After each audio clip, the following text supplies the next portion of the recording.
Hello, ladies and gentlemen. Welcome back to Tailosive Tech live on YouTube. I know, we're a tad early. Hope you're having a fantastic Monday.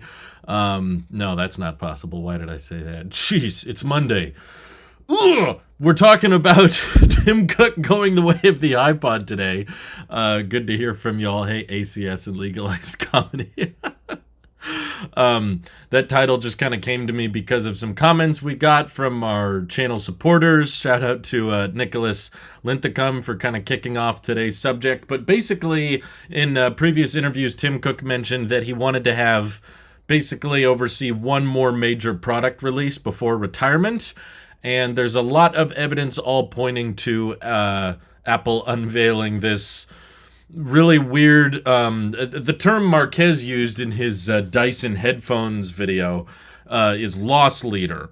And that's the term that I'm often thinking of with this Apple Reality Pro is like, there's rumors that they're not even going to really sell it at a profit and that the hardware is compromised for the sake of the release. And yeah, that has, I guess, a lot of people wondering, like, is this meant to just be a product that is popular simply because it's kind of a horrible deal? Like, it's such a bad value that it gets so much clicks and so much media attention that as long as Apple's in the media, they consider it a win. That's I think a lot of people's speculation on it. But Nicholas was wondering here. I'll just straight up read the comment he left so I don't get the phrasing wrong. He said he doesn't want to see himself being with Apple in another 10 years. How far do you think he will get with Apple headset development before he leaves? And then who do I see becoming Apple's next CEO? More importantly, who do you think would be a good fit for Apple's next CEO? More creative vision or more financial based? Yeah, I think that's a whole nother topic we can get into. I'm sure everyone's just going to say Craig because that makes them laugh. Because Craig Federighi is funny, he should therefore be the CEO. Yeah, that's probably most of your answers. But I do think that Tim is getting up there in age. Like, usually people are around where Tim Cook is when they retire. And also, he's probably working a lot of long hours. He's been at Apple for a long time. And, he's probably done fairly well for himself. He's still making several $100 million a year. So I could imagine someone of his age with his resources wanting to retire. If I were him, I probably would have retired much earlier. But there must be some amount of passion involved with it. Obviously, he's done works for Apple stock and their inventory and their supply chain. He's done a lot of good things. So I would envision he probably wants to stick around at least for the launch of the Apple Reality Pro headset and maybe oversee the fine-tuning of it, because there's been talk for a while that they would work it down in price to become more affordable. And by more affordable, I mean like $1,000 or $1,500, which is not really affordable. I'm glad people like the title. The way of the iPod is not going the way of the iPod. That's clearly. It's just become a meme on this channel that I'm just purely going to embrace. But my guess is that Tim I don't think he really wanted a mixed reality headset in the first place. He probably just wanted glasses. There was rumors years ago that Apple was toying around with prescription lenses to partner with so that they could do, augmented reality stuff on not a headset, but just something that you could wear passively throughout the day rather than a display that completely covers your vision. And then maybe there's cameras that try to replace your vision, but still it'd be a little tackier and the battery life isn't going to be as good. So I think he probably wants to oversee the launch of it and then maybe the modernization of it so it feels like it has a future, which is why personally, like, I'd be kind of surprised if Tim Cook retired like right after the launch of the headset. I don't personally think it would happen that quickly. Maybe I should say, is Tim Cook going the way of Phil Schiller? He becomes an Apple fellow, which means he's not really working there anymore. Burkhardt says, I like John Turnus. I like him too. He'd probably do a decent job. He's been kind of overseeing the Mac stuff. Would you agree with the rumors of iPhone 15 with a frosted glass back? I don't know how do you agree with a rumor? I suppose. I guess you just mean, do I think that'll happen? Possibly. Yeah, I don't know who to trust with rumors anymore because it doesn't seem like anyone's very accurate. Um, Greg Joswiak. I didn't really love his responses when people asked him about why the iPad doesn't have a calculator and why the iPhone doesn't have USB-C. I didn't appreciate the way he navigated that interview, but I mean, there's all kinds of factors that go into the CEO position, and there's all kinds of skills and stuff that we have no idea. It's kind of, in my opinion, we're not in a good position to understand what a good CEO would be because there's so much inner workings to the CEO role that we don't even know about, that we wouldn't know how Greg Jaws would handle or how John Turnus would handle. It's entirely possible that they are more beneficial to the company to stay where they are. The CEO might become someone we've never heard of. But yeah, if you want to go based on like track record, Tim Cook was, I believe, he was either the COO or the CFO right before Steve Jobs stepped down. So whoever's the COO or the CFO, just assuming the CEO position is a pretty easy transition because they're already, a chief officer, whatever you want to call it. But yeah, I guess I would like there to be a frosted glass bag. No, Scott Forstall, I think, has been thankfully gone for a while. He was not known for being great to work with, unfortunately. I wish iPad 10 would go the way of the iPod. That would be great. W User says the glasses will never replace the iPhone. The use of something in your hand has been around for ages. People won't switch. I agree with that, but I still think that the glasses would have been more beneficial for augmented reality. But I agree. Whether it's the headset or the glasses, that's not going to replace the iPhone. But that doesn't mean it can't succeed. In the same way, a lot of people, I remember when the Apple Watch came out, I had friends talking to me that day. I remember because I was at school. It was during lunch. I was like playing around with the website, looking through all the pages they had posted for the Apple Watch, and he was like, isn't Apple trying to replace the iPhone with this watch? And I was like, no, that's not the point of the product. It's meant to assist the phone. I feel the same way about a headset. I think it's supposed to enhance your existing hardware. I don't really see it replacing much. Maybe the watch I could see glasses replacing if they actually had transparent, all-day glasses. But I don't think that's all the rumors. If you're going to believe the rumors, which you probably shouldn't, but if you're going to believe the rumors surrounding Apple Reality Pro, they're not pointing to the idea of this being some kind of passive wearable that you could have on all day, in which case it's not going to replace an Apple Watch because the battery life is like 2 hours. It's more of like a living room demo or an office tool for additional displays or something. Oh, thank God. Please don't put Elon in charge. Apple isn't innovative anymore. You don't have to be. IBM, I would argue, hasn't really been that innovative. You would have thought Apple would have killed off IBM, but IBM is still around. Yes, I'm going the way of the iPod. Will anything ever replace the iPhone? Not within the next century, in my opinion. I agree with Martin Gell. I know that's a long-term prediction if you consider, like, Apple the company is, like, barely 40 years old, and it gets really, really nutty when you try to predict what technology will do over the next 100 years. If you look at how wrong our technology predictions were over the previous 100 years, there's likely a lot of things that we expect to get better that won't, and there's also a ton of things that we probably don't think will get much better that will. That's what's kind of fascinating to me about the consumer tech world, and I like making predictions and speculating on what tech will take off and what tech won't, because when you go back and watch, Back to the Future Part 2 and their prediction of what 2015 would be like, or, you read about what they were writing in the early 1940s, 1930s, what they thought the world would be like by now, and it's fascinating to see what we got wrong. Because what they predict says a lot about their timeline, and what we predict says a lot about our present and how we extrapolate things to come out, okay, it's probably going to do that more and more and more. And we end up being wrong a lot of the time. So I like trying to predict like what tech appears to be the next big thing that actually ends up not being the next big thing. Okay, well, 50 years old, 40 years old, it's all half of 100 when someone says not within the next century. That's my point. the biggest company in the world didn't exist half a century ago. So how do you predict what technology is going to do over the course of a century? That's the nutty part of it. Um, but the reason I say barely 40 is because Apple, as we know it today, is very, very different from Apple in their first 10 years of being a company.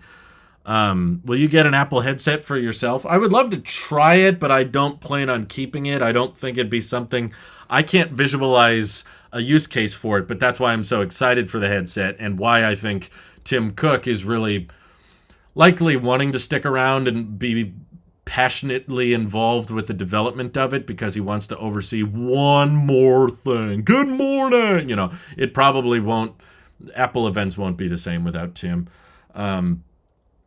Some things they had right in Back to the Future. They just thought the 80s trends would also stick around for some reason. But that's the thing. We all are expecting the same exact thing. There were a couple things, but I would say the vast majority of the predictions they made in Back to the Future were not accurate.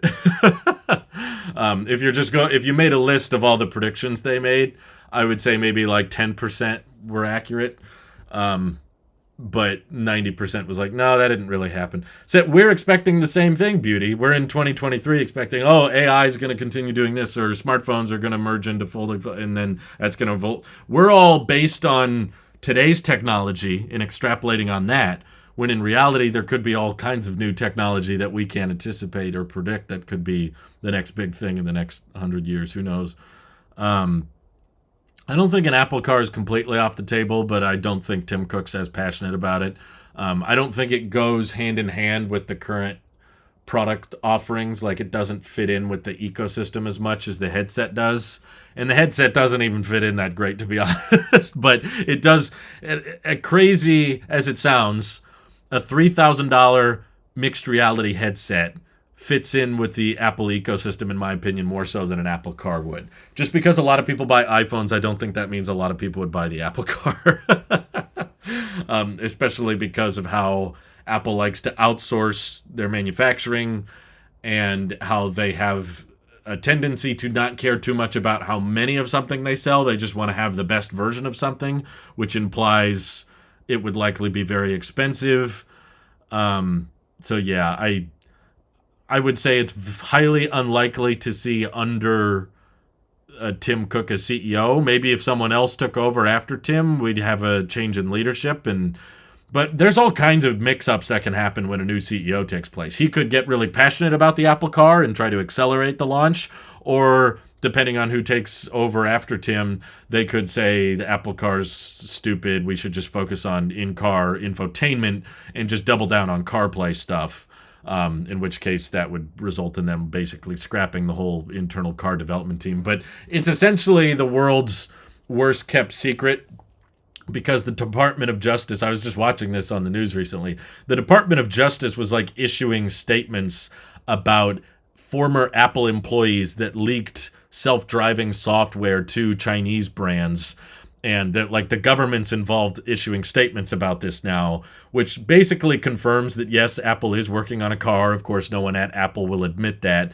But Tesla was well aware of it because they were hiring former Tesla engineers. They were hiring former Ford engineers. Apple has filed paperwork with the DMV in California to permit self-driving car testing on city streets. I don't think this was for CarPlay. None of these features sound like something that you're just going to bake into CarPlay one day. I don't know how far along they were. They clearly haven't gotten to the point of picking a manufacturing partner or something. But yeah, there's certainly a Project Titan team at Apple that works on some kind of car. And whether or not I think the thing is, Apple works on a ton of stuff that they just don't release. They toy around with it to see if they can find something unique or different, and then they find out, it's too expensive, let's not do it. There's all kinds of stuff that doesn't make it to market that they work on. Just not the right time for it yet. This EV market needs to expand and mature a bit. I think it's already expanding and maturing. I think Apple's way behind on it, personally. I think by the time Apple releases it, it's probably going to be too late to have any kind of competitive edge on anybody else, which is why if Apple was serious about a car, they should have released it probably 6 years ago. The fact that they haven't even unveiled it yet puts them at a severe disadvantage to essentially everybody else on the market, which is why my prediction is that either, for one, Tim Cook doesn't seem too passionate about it, so I don't think while Tim Cook's CEO we're going to see an Apple car. Maybe he has that project going on in the background, and he said the next CEO can worry about that.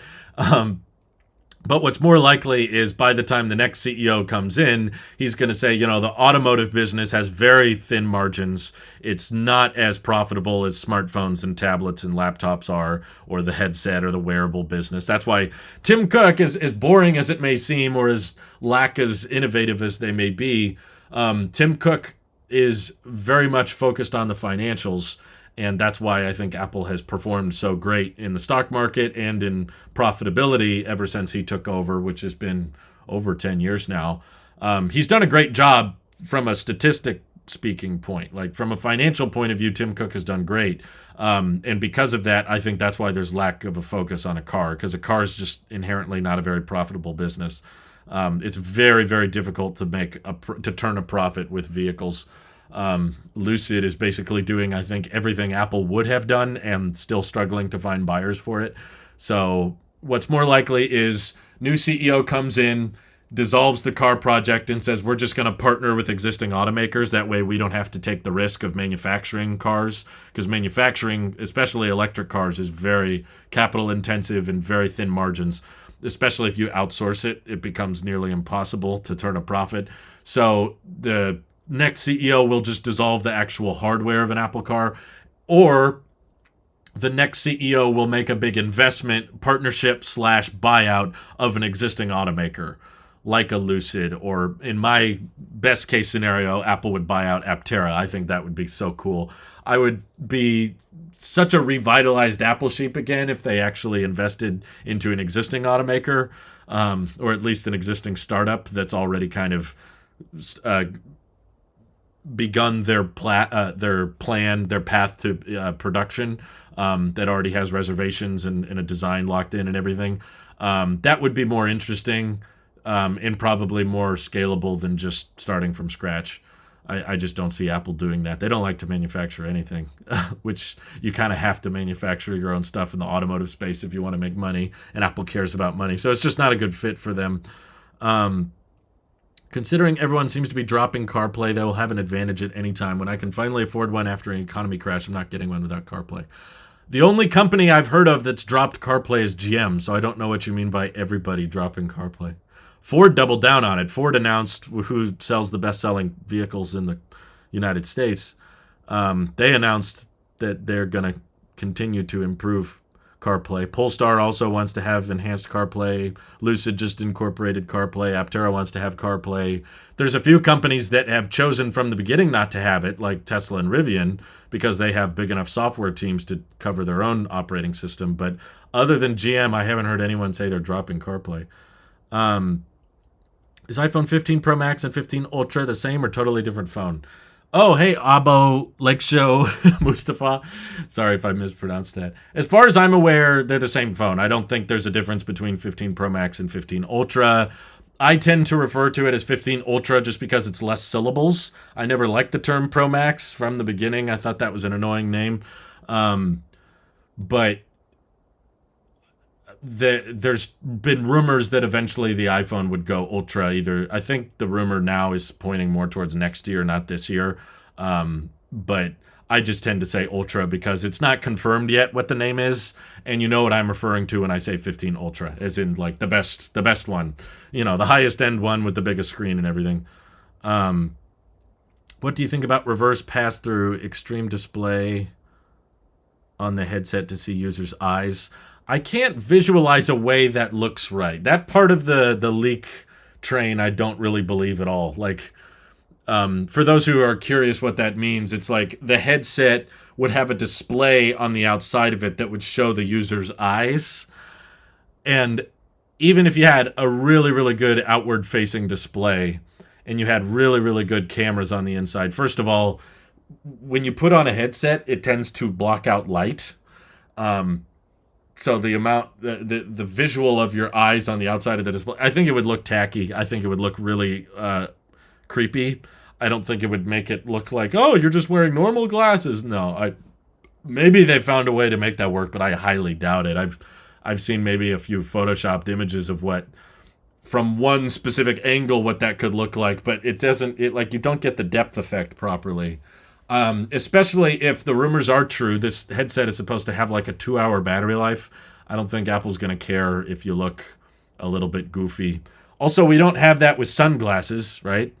When you wear sunglasses, you don't put like a visual of your eyes on the outside. People are totally fine wearing glasses that are just black on the outside. Personally, I think if you wanted the Apple Reality headset to look somewhat fashionable or somewhat natural, your best bet is to essentially do what I did for this thumbnail. This was actually there's a link in the description to the source of this image. It's from AI, by the way. This is I forget who it was. Maybe it was Midjourney or OpenAI or someone. I don't know. They're all the same to me.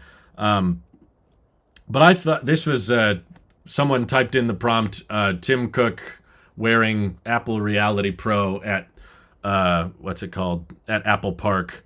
And I think the key to making it look natural, even this headband I could probably tolerate, is the fact that it doesn't cover your nose.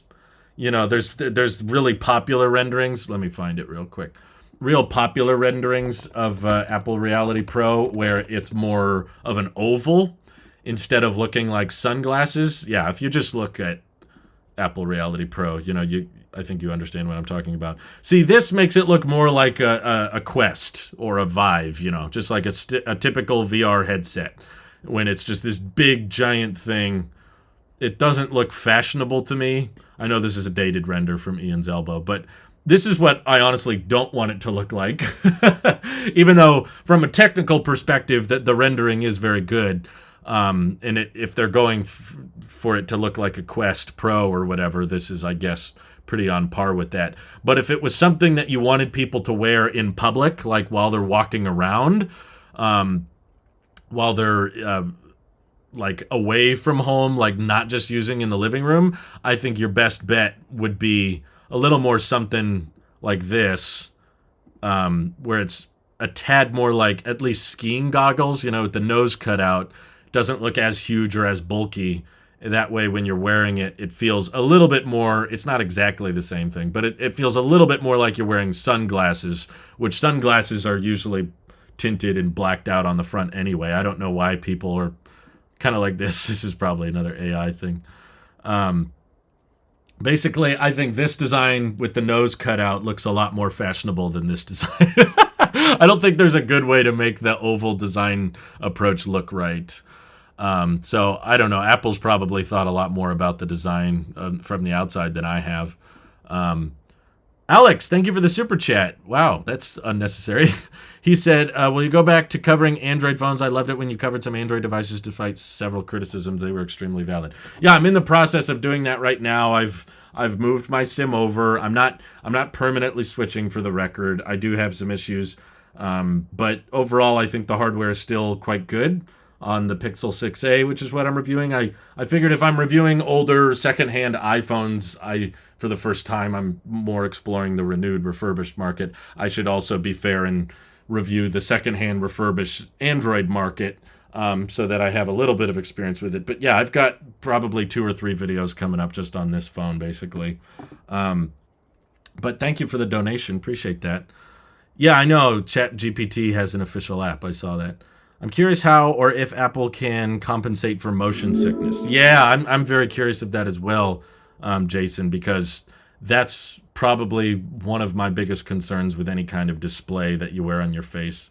Thank you, Michael Lazito. Happy long weekend. Has it been a long weekend? For me, it wasn't, I guess. I was working all day this morning. I have a big video going up. If you're interested, or maybe I should say, if you're mildly curious about electric vehicles, but you feel like it's a little outside of your comfort zone, I've got a cool video coming up on Tailosive EV, not this channel, but my other arguably more successful channel, where I did a breakdown of all the different battery cell chemistries and form factors that are used across the Tesla vehicle lineup, because we talk a lot about battery cells and battery chemistries over on that channel, but I kept getting comments of people saying like, you're using so many terms, like you're going too fast, I don't know what you're talking about. So in the spirit of trying to help more people move from, you know, the tech community like you are right now to the EV community, because the tech community is not that interesting and it's kind of boring and repetitive, whereas in my opinion the electric vehicle space is a lot more interesting and a lot more innovative, and there's a lot more interesting stuff going on over there. I'm trying to do more videos like for beginners, for people that don't know that much about electric cars, and trying to introduce new concepts, and or not new concepts, but existing concepts that the EV enthusiasts use all the time, and try to dumb it down or explain it in a more simplistic way. So hopefully that that video should go up soon, probably when this stream is over, and maybe that helps you understand what we're talking about in future videos. Do you think we'll see any automaker adopt the complete CarPlay software announced with iOS 16 anytime soon? Well, Apple told us that the first cars that have that would incorporate it. I think they said end of 2023, which is actually something I'm very excited for at DubDub. I know everyone's like, yeah, 15-inch MacBook Air, yeah, iOS 17, or yeah, I can't wait to see the headset. I'm like, CarPlay though, like I want to see at the next DubDub Apple actually unveil or showcase a real car, not a prototype or a concept car or anything, but a real car that is going to go on sale later this year that can actually accommodate. It could be a car that's already out. You know, I think Lucid could actually benefit a lot from an enhanced CarPlay, like Apple takes over the entire screen. I think whatever car accommodates that. Oh. Did we lose connection? What the heck happened? Pixel, what did you do? I'm going to blame you. Give it a second, guys. Okay, I think it's stabilized. For some reason, the Wi-Fi disconnected. I'm switching off of Wi-Fi on my Pixel just because I haven't had that many internet issues until the Pixel showed up. I don't know. It broke, but it should be back now. Yeah. Okay, good. Thank you, Legalized Comedy. Like Lucid, Apple makes the most fluid, like user-friendly, most intuitive software, in my opinion, in the world. And that's something that I've picked up on a lot using Android again. This is my first time using an Android phone, like for an extended period in years, I would say. And this is making me realize how little things in iOS I'm really grateful for, but I take for granted every day. Like, I didn't realize how helpful a lot of it is. But yeah, having Apple take complete control over the interior car display, I think will instantly make that car a lot more desirable to a huge demographic of people. So I don't think it's like a big question, will other cars adopt it? Yeah, I think most cars will try to, with the exception of GM, because they're leaving for some reason. Tesla, and Rivian, which have their own reasons for not supporting CarPlay, which is a long story. But the short answer is they have software teams that they feel it's better off for the manufacturer to be in control of the software. But for the companies that are willing to offload that to Apple, so like, hey, iOS, you can do all the work for us. Yeah, I think those cars will be really compelling. Polestar, I believe, also doubled down on that and said, they plan on incorporating the enhanced CarPlay experience. But how did your friends and family react when they saw green bubbles on your number? So obviously, like, Randy makes jokes about it, but I kid you not, I'm not exaggerating at all. No one else cared. Like, no one said a word. I'm in group chats with family members. I'm in group chats with friends. And outside of the tech community, no one said a thing. No one was like, hey, why are we green now? Didn't come up. Like, didn't matter. Didn't have any effect, which is, maybe I'm in a bubble, I guess, but I have a hard time with that argument of like, Apple will support RCS because it causes bullying to be a green bubble. And I'm like, I don't think it's causing it. I think you're just friends with weird people. If they're genuinely bullying you for using an iPhone, they're not your friends. I don't think they would stop bullying you if you switched to an iPhone, to be honest. But yeah, there was literally no effect on my friends or anything. Do I have any rumors for iPad mini? There hasn't been much other than I think Quo said next year, 2024, there might be a new iPad mini, but I don't think there was much rumored to change about it. Probably just a new chip. This is why I talk more about EVs. No one cares until you go into school. Well, let me just remind you all that you'll get out of school eventually. I don't think you're going to be in school for 40 years. And there's a lot of different ways to message people at work through either Discord, Slack, or whatever. Is there anything in iOS 17 that you're holding your breath for? I mean, I'm pretty happy with the current state of iOS on my phone. There's a butt ton of stuff I want on my iPad, obviously, but I'm trying not to hold my breath for that. But no, I guess my hype is not that high for iOS 17 because I'm sure it will bring some quality of life improvements that'll go, oh, hey, that's handy. But when I use my iPhone, I'm not constantly thinking, ugh, I wish it just had this one thing. There's just little things here and there. Like a charge limiter would be nice, but yeah, there's not huge things. Martingale's been a member for 21 months. Wow, thank you so much. He says, is there a Pixel exclusive feature you really like so far? Also, my birthday is tomorrow, so I'll consider this stream as an early birthday gift. Hey, happy birthday to Martingale. That's cool. Congratulations.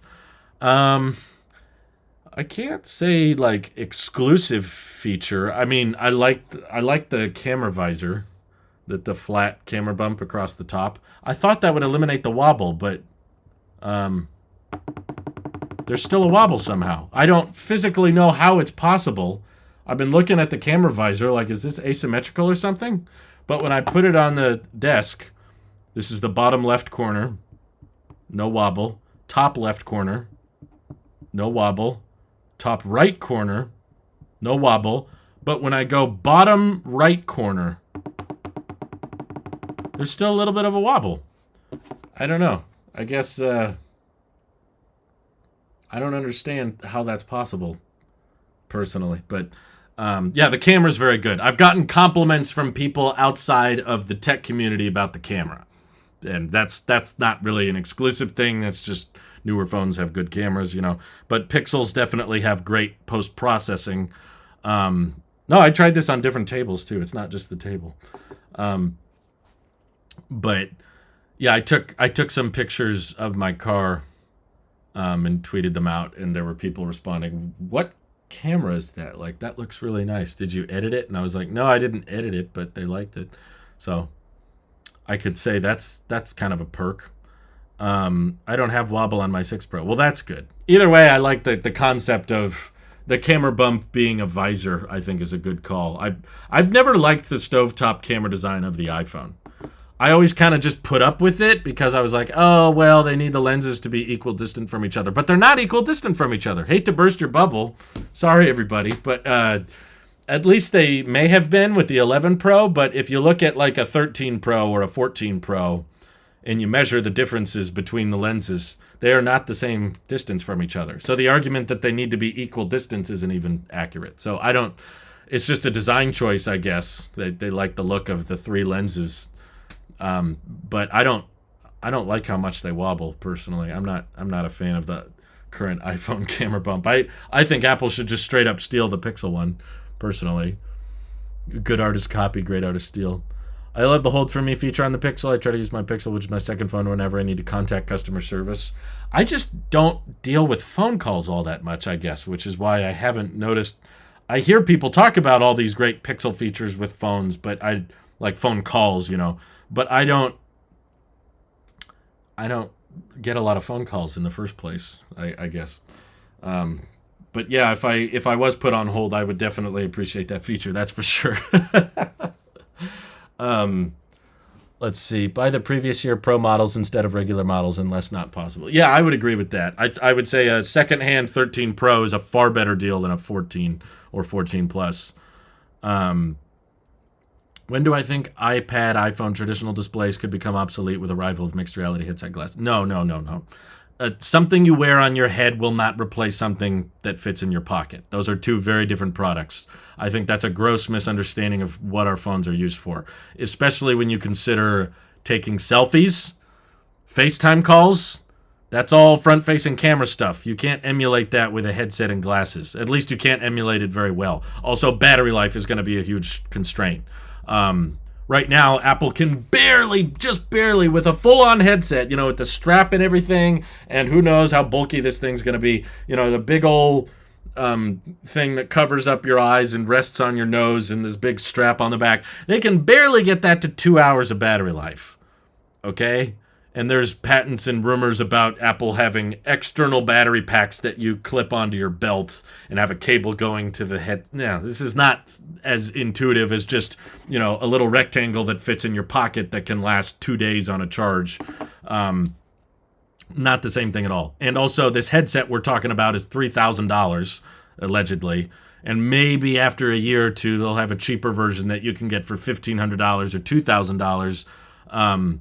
But smartphones, I mean, there's great smartphones you can still get for $200-$300 these days, as I've proven through my channel. And the 14 Pro will probably be $200 in another couple of years, and that's going to have a great battery life, great camera, great display. It's also just so easy to show people things.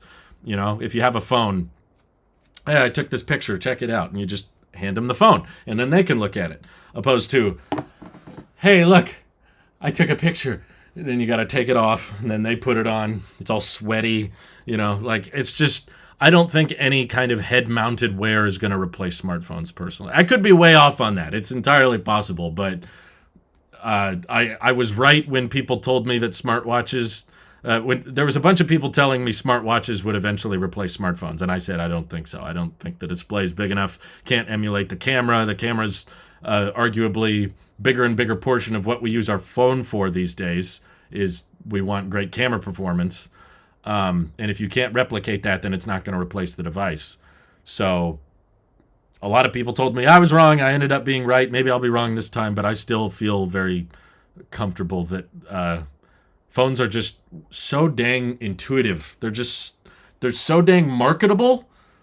They're so easily packaged, and you can just ship them everywhere and try them out for cheap, and the battery life's good, and the camera's good, the display's good, and I don't see headsets getting that cheap or that practical that are capable of doing as many things as a phone can. Plum Carton says, I hate wearing headphones while sweaty. There's no way I'm doing that with an AR headset. That's a great point. Phones are much easier to use when sweating. I don't get why people hate the wobble. It only wobbles if you wobble it. Well, Haslak's Tech, our smartphones have these things called touch screens. And sometimes people like me, if you're working at a desk a lot, you put your phone down on the desk and you have to touch different parts of the display. So if I want to go to the settings on my Pixel, now it's wobbling every time I push something in that corner of the device because it wobbles. So unfortunately, I don't want to have to pick it up every time just to turn off that wobble. I think it's a easily avoidable annoyance that they have not engineered out of phones, which is weird. iPad can replace budget computer. Arguably, an iPad is a computer, but Apple doesn't want to acknowledge that. But yeah, for many people, an iPad can replace a computer, but not all computers. But I still think it doesn't have to replace all computers, but I definitely think it could justify, if you're going to make an iPad that costs more than a MacBook, then at least in terms of software, I feel like it should do all the same things a MacBook can. I don't understand why a $1,500 iPad can't do things a $1,000 MacBook can't in terms of software. If you want to get into the hardware limitations, that's one thing. Because you're like, okay, well, an iPad has to be thinner and lighter so that it can be used without a keyboard and trackpad, so you can't put as many ports or as big a battery on it. Okay, that's a hardware difference. But if you're putting the same chips in both devices, and you've proven that a Mac can run without a fan running off an M1 or an M2 chip, and an iPad also has an M1 or M2 chip, then there's no argument, in my opinion, as to why the software shouldn't be just as capable. Let's see. I feel like I'm one of the few people in my family who doesn't care about phone camera quality. Even my mom cares about the camera, and she doesn't use her phone much. I tend not to care. I think there's a point in which you start not caring, and we passed that point with smartphone cameras a long time ago. Like, all smartphones from the past couple of years all take decent enough pictures and decent enough video that's good enough for like a quick shot that you don't use a dedicated camera for. You know, the confusing part to me about doing the smartphone blind tests or comparing an iPhone 14 Pro to a Galaxy S22 Ultra to a Pixel 7 Pro is like, okay, if you're gonna pixel peep that hard and get into the color correction and the saturation levels and the contrast levels and the noise levels and zoom way in on things, if you're gonna get that picky, you shouldn't be using a smartphone camera. Like, smartphone cameras are good for just like quick, let me take a shot of something that I didn't want to hire a photographer for or use a real camera for. Because obviously a smartphone with lenses this tiny aren't going to be able to replicate what a dedicated DSLR can do with a full-size sensor and a giant lens that can capture way more light than what a smartphone lens can capture and can give you real depth of field rather than artificial bokeh. Geez, it happened again. Disconnected. Come on. Geez, now the bitrate jumped way up. That's crazy. I don't know what's going on. That's so weird. I need to stop touching this pixel. I think the pixel's breaking the live stream. Sammy Land says, as a photographer, I care deeply about any change that comes to the camera. I understand that to a point, but at the same time, I'm like, professional photographers aren't going to be using a smartphone. Just from the sheer, like, look they get. If it was, I don't know what you're taking pictures for, but I have done photography and videography for weddings. And let me tell you, if you showed up to a paid gig as a professional photographer and just pulled out a phone and said, "This is I'll take pictures for you," they're going to feel like they're getting cheated. Like, why the heck would I hire you? Why just to hire someone? Why would I hire someone to take pictures with their phone? Like, that's ridiculous. So it's interesting as, yeah, I'm into photography and I would also like my phone camera to be pretty good. But to me, it's like, yeah, but you're not really using it for clientele. Like, you're using it still for the same, like, point and shoot stuff. Is there any feature on 15 Pro / Ultra that would make you switch and keep it after reviewing? Yeah, I maybe I haven't said that enough times. I said it in previous live streams. I'm not too worried about camera quality. I'm more interested in microphone quality. Because if my phone was possible of replacing this setup with my Blackmagic and my Zoom mic, that would make traveling, which I'm going to be doing a lot of this year, that would make traveling a heck of a lot easier to do if the microphone quality took a noticeable step improvement. But that's still, when I switch to recording tech videos on my phone, it's usually not the camera quality people complain or notice. Camera quality is negligible, at least with my line of work. It's not a huge deal. But the audio quality is what people pick up on. So if there was a big, huge emphasis on voice isolation and better audio performance from the microphone, I would much rather prefer that. And that would probably convince me to keep it. But even if I did, I would probably want to buy it secondhand. I would wait. I wouldn't be in a huge rush. Why do I need to buy it brand new? I could wait a couple months and save $200 on it, you know? Yeah, they must be a split second. I don't know what it is. Don't make me create a super chat. What was your milestone one? Oh, sorry, AJ. You kind of blurred together with the Marngel one for me. Hope for keyboard layout fix on iOS 17? I guess maybe that's why I didn't read it. It's because I didn't have a good answer for you. No, I don't have any issues with the keyboard layout. Tell me what's wrong with the keyboard layout on iOS 16, because I don't know what it is. Burkhardt says, thoughts on rumored 6.3 inch and 6.9 inch screen sizes, particularly 6.3? Yeah, I'm not in love with the idea. I mean, for the Ultra phone being 6.9 inches, I think that's cool, because there's clearly a lot of people out there that are just in favor of make the iPhone screen as big as possible. I know a lot of people out there that said I would just buy the biggest iPhone every year no matter what. And they'll always buy the Plus or the Max or whatever it is because they just want a big screen because they use their phone so much. So they put a lot of information on there. So 6.9 inches, okay, cool. You slim down the bezels a bit. You make the phone a little bit bigger. It kind of continues the trend we've had going on for the past 10 years of iPhone generations is that every year they make it a little bit bigger because we're doing more on our phone, and it's too much to just go from, small 3.5-inch original iPhone, and then the next year we go, holy crap, let's just jump straight to 6.1 inches. That would be a little overbearing, and people would probably complain. But if you just increase it a little bit at a time, that would be good. But I'm more disappointed by the rumor of 6.3-inch displays because I know that the main reason somebody buys a 6.1-inch, regular iPhone 14 Pro, iPhone 13 Pro, is because they like the camera, they like the display specs, but they don't want a big giant phablet. They want something more compact that's easy to hold with one hand. And this feels like they're ignoring that demographic, or they're ignoring that wish. They're like, no, screw you people who want smaller phones. If you want a Pro phone, you got to get a bigger display, which to me is like, okay, it's a bit of a bummer. You just have big and bigger, which is a little bit too oversaturated in my opinion. But yeah, for the big phone, the 16 Ultra or whatever, that's fine.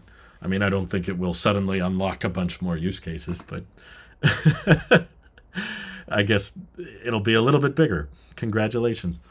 S23 Ultra is the only phone with an actual 6.8-inch display due to the squared edges. Well, it's all weird with the whole aspect ratio thing. You can kind of change what the actual total viewable area is. Rudolph Random says, I work as a concert photographer and I use a mirrorless Canon camera, but I have my phone in the camera hot shoe for video, just for small TikTok/Instagram clips. Well, if you're posting it there, it's all getting compressed to heck anyway. I'm sure that you want a smartphone with a decent camera, but I'm just saying, if you're doing TikTok and Instagram clips with your phone, the difference between the 14 Pro's performance and the 15 Pro's performance, I think, will be incredibly difficult to notice to the end consumer, especially when it's all getting compressed on social media anyway. I'm fine with the iOS keyboard, but compared to the Android keyboard's layout, I'd still prefer the Android keyboard a little bit. Really? What about it? Just the numbers at the top? Is that not something you can change with a third-party keyboard? I don't know. It's not something I think about a lot, I guess. Just there's numbers at the top, I suppose. But what annoys me on the Pixel is I had to sign into a lot of apps. And I was told for years that, when you do that two-factor authentication thing and they send you a text message, 6-digit code, and you have to enter that code into the app to log in. I was told, I love how on iOS it automatically puts that 6-digit code right above your keyboard and you just tap it and it logs you in. I was told that Android has had that for a long time, and now I'm on Android and it doesn't do it. Or if it does do it, it's not as intuitive. It's like you get the little notification at the top, but it says, copy text, and you have to copy it and then paste it in the text box. And I'm like, no, don't say Android's done this for years when it's not as good at it. Or maybe you have to buy a certain phone that has it. But when you say Android has this, you might be referring to just one specific skin of Android that has it. Doesn't mean all of it has it. You can just get the code and the notification. I noticed it once, and I was like, okay, that's how you do it. And then I was logging into a different app, and that option was not there. It was not consistent. It was not always there for me, which annoyed me. The point of a fantastic phone camera is to not have to buy a DSLR just to get very good-looking personal photos. But that's my point, is you don't need to buy a 15 Ultra or a 14 Pro either. There's always going to be disadvantages to using a smartphone versus a DSLR. A smartphone tries to pretend it's a DSLR, but it's not the real thing. In the same way an iPad pretends it has Final Cut, but it's not the real thing. Apple themselves acknowledges that on their webpage. But like, if you're willing to put up with the fakery, if you're willing to say, well, it doesn't have everything the DSLR has, but it's close enough. Well, if you have the close enough mentality, you don't need the latest and greatest. Like, iPhone 12, iPhone 13 are still going to have great cameras. They're not like substantially worse than the iPhone 14 or 15 camera will be, in my opinion. I wonder if you would prefer if Apple just replaced the notch with a hole punch and it still has Face ID. No, I always said I preferred the notch to the hole punch. I just retweeted where was that? Let me find it. Someone had a joke. I think it was Michael. Yeah. Apple iDesigner had a meme about this as to why I don't like the hole punch. I don't like... Here, how do I say it? I like Dynamic Island, but I don't like the hole punch camera. Basically, when Dynamic Island is doing something, it's helpful and I like it. It looks elegant and it's nice. But when it's not doing something, it feels like a downgrade to me because of memes like this that Michael made. I prefer no obstructions. So this is an iPhone 14 Pro.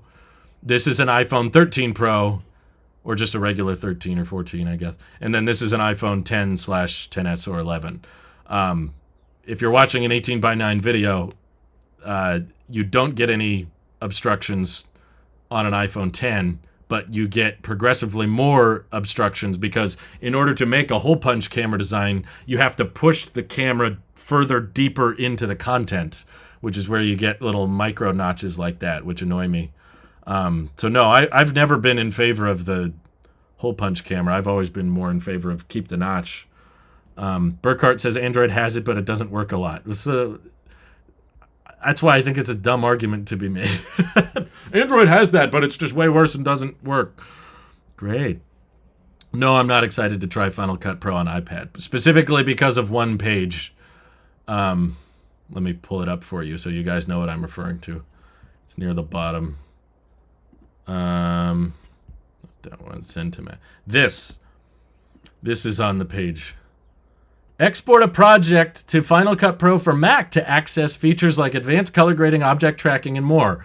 So they're directly showcasing how we want you to buy a new iPad because most people don't have an M1 iPad. We want you to spend the money to get an M1 iPad so that you can spend $5 a month on Final Cut just so that you can offload the project onto a Mac, which is going to cost another $1,000+ and spend another $300 on Final Cut Pro on the Mac to get the full unlocked experience.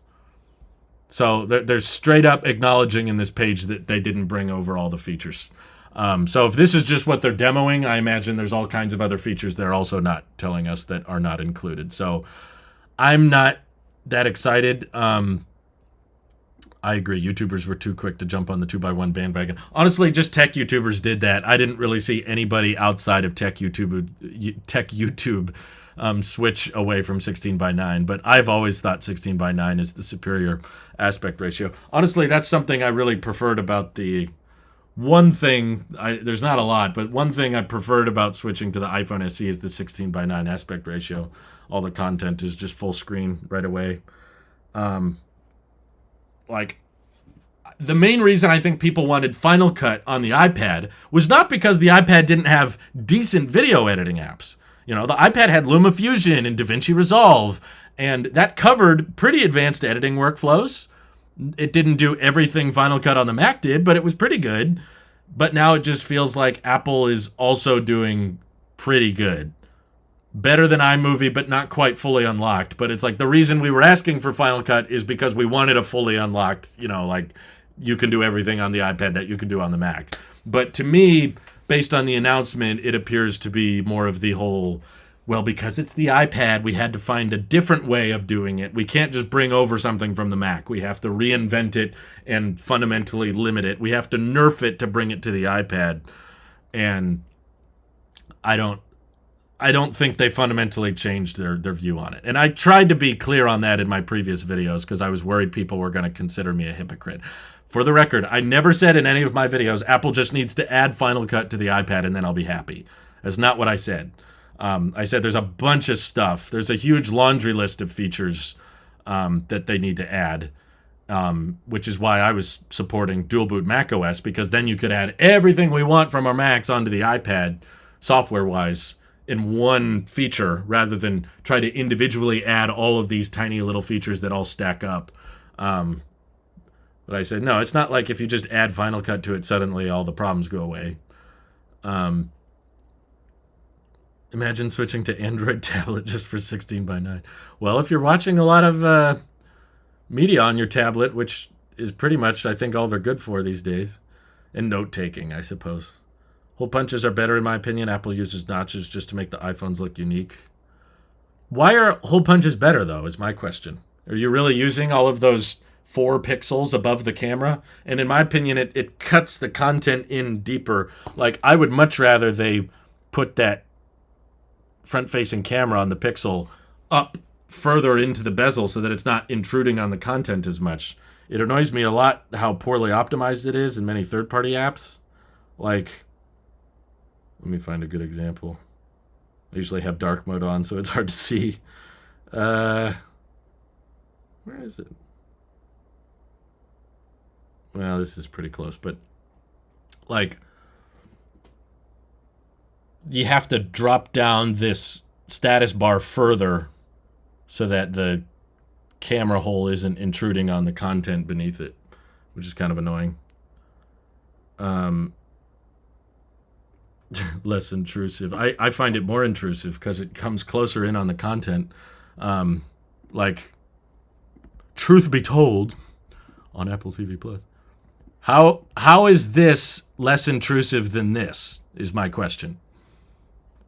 Because in my opinion, the iPhone 10 looks a lot less intrusive here because the notch is shorter, where this is deeper.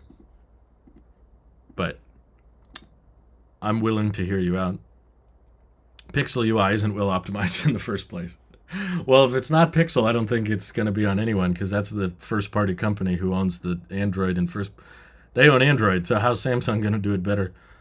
Island is way more blocking content. No, everyone makes the camera so low. Now everyone makes the cameras low. That's true. I'd rather have under-display fingerprint than Face ID opinion vibes. No offense, and without disrespect to other opinions. I mean, I don't see an issue with under-display fingerprint readers, but I like Face ID. It's pretty reliable for me, and it unlocks really quickly. But I don't think I ever said I hated Touch ID. I probably hated it more when I was younger and my fingers were all psoriasis, like basically Touch ID just didn't work. Samsung did it better. Well, did Samsung didn't ever have a notch though, is the thing. If you saw like Galaxy S10, but instead of the camera hole, they just did a notch, maybe you'd be more okay with it. Imagine gaming with a notch. Well, I would imagine that the hole punch cuts into your game more, doesn't it? I would think it's more intrusive, personally. Yeah, all TVs are 16:9. That's a good point. Oh, before I forget, there was some more questions we had from our Tailosive Tech Pro members. Kirk Jones says, when I mentioned that Apple's been quiet lately, I meant from a hardware perspective. When are we getting new hardware? VR headset, Mac Pro, more displays? Mac Pro allegedly has been delayed until they can get it working on the M3 chip because M2 Ultra sounds... Everything in the M2 family has just been a disappointment. It's just all overclocked M1 stuff. More displays. They've also delayed the Pro Display. If we're going to go based on rumors, which you can't trust anyway, but if you're asking me what the rumors are, because you're saying, when are we getting the truth is, I don't know, but all I can do is speculate. And then the mixed reality headset is rumored to come out at Dub, but at least be unveiled at Dub. I don't think it'll be ready to ship in June. Puroski says, not a crazy question, but do you prefer the older skeuomorphic design of iOS, or do you prefer the cleaner look that we have now? I think they're both beautiful in their own way. Like, I understand why people like the older skeuomorphic design. This is why I'm in favor of iOS 17 having theme packs, because there's a lot of people out there that just always want Apple to change things up for the sake of, I'm bored. The Safari icon has looked the same for 10 years. And I'm like, I don't care. You're not asking for like functional changes. I think you just need a new wallpaper and a new phone case. I don't think you need Apple to tell you, here's what the native, like, out the box icon looks like. Like, who cares? It's all that icon is supposed to tell you is that's the browser. You're not staring at that icon for a long time. You just tap it and it opens. I don't spend a lot of attention on that. But that's why I've been in favor of the theme pack thing. That way there are people out there that want the icons to update, that want the icons to change when they get bored. Let them, Apple can make a profit off this, sell theme packs that unlock older designs like that for people who want it. That way you can change it on your phone if you want to. And for the people who don't care, nothing changes. I don't think Apple needs to fuss around with it because it doesn't really affect anything. But it's a side effect of people being bored with tech, which is, I think, becoming progressively more of an issue. Like the technology's not changing all that much. There's less and less new things to talk about, so we just keep looking at our same old tech, going, do a flip, do something different, make me laugh or make me go, wow, that's clean. And in reality, even if Apple totally redesigned all of iOS with a completely different design language, you'd probably get bored of it within a month, and then you'd want it to change again. Which is just a lot of time and money and resources are going to be spent on that. It doesn't really help people use the phone any differently. It's just like, oh, look, it's different now. Cool. Your argument against the hole punch is why I dislike the crease on folding displays. That imperfect is literally crossing through the viewing area. Yeah, I understand the frustration, but I would argue that when you're holding a folding phone at a normal viewing distance and you're, holding it right in front of you, you typically don't see the crease. It's only from angles and certain lighting where you start to see it, but it's usually unnatural angles. Not that I don't know why I'm defending folding phones. I don't like folding phones in the first place, but I would say the crease bothers me more when I'm touching the display. And it's not even so much the crease, it's just the texture of a folding phone, period. Usually they cost a lot more. They're like, at least the Pixel Fold is like $1,800. And when you're swiping across it and you are touching a display that feels plastic and that gives, it's very soft compared to a glass. It just doesn't feel like a premium experience, and yet it costs way more than a very high-end smartphone costs. And still, with the case of the Galaxy Z Fold and the case with the Pixel Fold, like, it's far more expensive and has inferior specs. It'd be one thing if it had all the same specs as their latest flagship, like if the Pixel Fold had the same exact camera as the 7 Pro, and a better battery than the 7 Pro. Okay, then we can just say, all right, it does everything. It's super high-end. It's super fancy. It's the Pixel Ultra, and it also happens to unfold. But these are way more expensive, and they still give it worse components than the regular phone. That's way cheaper, that has a better camera, better display, which, I don't really care about. But I'm like, if you're going to charge me $2,000 for a phone, I'm going to get picky. If you're charging me $200 for a phone, I'm not that picky. I'll put up with some things, In these days, when you can get phones this good for $200, it's really hard to justify. Okay, what is that Fold going to do so much differently? Is that going to browse Twitter a lot better than this phone? Is that going to take substantially better pictures than this phone? No, not really. It's just the tech community bored. They're looking for exciting things, and this is all they got, essentially. Let's see. The crease is too much. It's more just a build quality issue than it is the crease for me. Hole punch is definitely better. It's just annoying when there's a bar added because of it. When the notch, though, if you don't want to use Face ID, you're still stuck with that gigantic notch. I guess, but who's going to buy that phone and not use Face ID? You kind of have to use Face ID. There's no other biometric. I never minded the notch in the first place. I don't really mind hole punches. I don't think either of them are that big a deal. People are just turning small things into big. Like, if you just ask everyday consumers, they won't even notice. They won't even pay attention to notch versus camera hole. They don't even see it, basically. I admire that oblivious mindset, personally. I think that's great. Yeah, good for Montana. They banned TikTok. That's wonderful. Anyway. Apple Sheep rants on Pixel Fold for 30 minutes. Oh, geez. I would love to do that, but I'm not going to be here when the Pixel Fold starts delivering, so I can't order one. For the record, I did order an iPad with an M1 chip that I don't plan on keeping, but I just ordered it so that I could review Final Cut when it comes out. But they're not shipping it in the winter. They told me it would arrive between May 17th and May 21st, and it's still not even close to me. I'm tracking it, and it's not anywhere close. So I thought I was going to have it by the time Final Cut launches tomorrow, and it turns out I probably won't. So I'm sorry. I would have loved to review Final Cut on day one. I was hoping to do a live stream of myself reviewing Final Cut once I get the iPad, and I ordered it specifically so that it would arrive earlier, and it's not arriving on time, which is a bummer. So anyway, I appreciate you guys for tuning in. I got to get going here, but I hope you have an excellent rest of your day, and I'll see you on the next one. Bye bye.